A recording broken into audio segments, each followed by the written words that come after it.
नमस्ते, मैं मूलीबेन ब्रह्मक्षत्रिय आपके अपने चैनल मूलीबेन मीडिया नेटवर्क में आप सबका स्वागत करती हूँ। आपने इस चैनल को अभी तक सब्सक्राइब नहीं किया है तो अवश्य ही कर दीजिए। अक्सर हम मंदिर दर्शन करने जाते हैं और दर्शन करने के बाद पूजा करते हैं व परिक्रमा करते हैं। भगवान की परिक्रमा पूरी होने के बाद बाहर निकलते वक्त मंदिर की पेड़ी पर बैठने का रिवाज है, प्रथा है। हम बैठते भी हैं, लोग भी बैठते हैं, लेकिन ज्यादातर लोगों को यह पता नहीं है कि हम मंदिर की पेड़ी पर क्यों बैठते हैं। कुछ पुराने लोग पेड़ी पर बैठकर कुछ मंत्र भी बोलते हैं। वह मंत्र क्या है, क्यों बोला जाता है, वह इसका क्या मतलब है, वह हम आज जानेंगे। संपूर्ण जानकारी के लिए इस वीडियो को अंत तक अवश्य देखें। मंदिर की पेड़ी पर बैठने की परंपरा यह एक प्राचीन परंपरा है। यह प्राचीन परंपरा एक विशेष उद्देश्य के साथ बनाई गई है। मंदिर की पेड़ी पर बैठकर एक श्लोक या मंत्र भी बोला जाता है। वह इस प्रकार से है: अनायासेन मरणम बिना दैन्येन जीवनम देहांत तव सानिध्यम देहि में परमेश्वरम।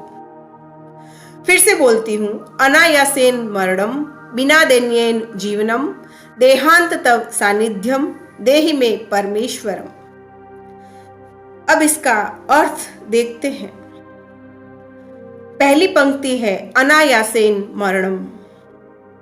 इसका अर्थ है बिना तकलीफ के हमारी मृत्यु हो, वह कभी भी बीमार होकर बिस्तर पर न पड़े, कष्ट उठाकर मृत्यु को प्राप्त न हो, वह चलते फिरते ही हमारे प्राण निकल जाए।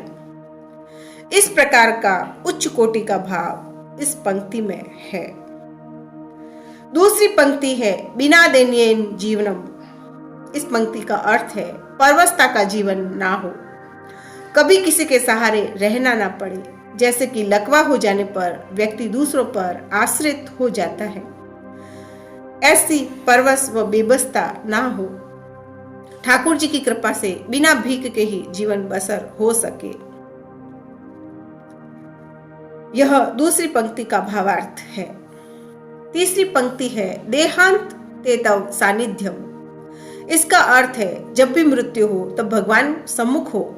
जैसे भीष्म पितामह की मृत्यु के समय स्वयं ठाकुर जी कृष्ण जी उनके सम्मुख आकर खड़े हो गए थे। उनके दर्शन करते हुए भीष्म के प्राण निकले। यह तीसरी पंक्ति का अर्थ है।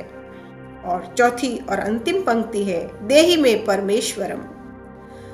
इसका अर्थ है हे परमेश्वर, हमें ऐसा वरदान दीजिए। फिर से बोलती हूँ पूरा यह श्लोक। अनायासेन मरणम बिना दैन्येन जीवनम देहांत तव सानिध्यम देहि में परमेश्वरम। भगवान से प्रार्थना करते हुए इस मंत्र का श्लोक का पाठ किया जाता है। इस श्लोक को मंदिर की पेड़ी पर बैठकर बोला जाता है। गाड़ी लाड़ी, लड़का लड़की, पति पत्नी, घर धन इत्यादि भगवान से मांगने की परंपरा नहीं है। यह तो भगवान हमारी पात्रता के हिसाब से खुद ही दे देते हैं। इसलिए दर्शन के बाद बैठकर यह उच्च कोटि की प्रार्थना अवश्य करनी चाहिए। यह प्रार्थना है, याचना नहीं। याचना सांसारिक पदार्थों के लिए होती है, जैसे घर, व्यापार, नौकरी, पुत्र पुत्री, सांसारिक सुख, धन धान्य आदि के लिए। इस प्रकार आज हमने यह जाना कि मंदिर की पेड़ी पर बैठकर कौन सा श्लोक बोला जाता है, वह क्या है, इसका मतलब। इस श्लोक का स्वयं भी मनन करना चाहिए व आने वाली पीढ़ी को भी हमें बताना चाहिए। धर्म के प्रचार प्रसार हेतु इस वीडियो को शेयर अवश्य करें। आज बस इतना ही। धन्यवाद।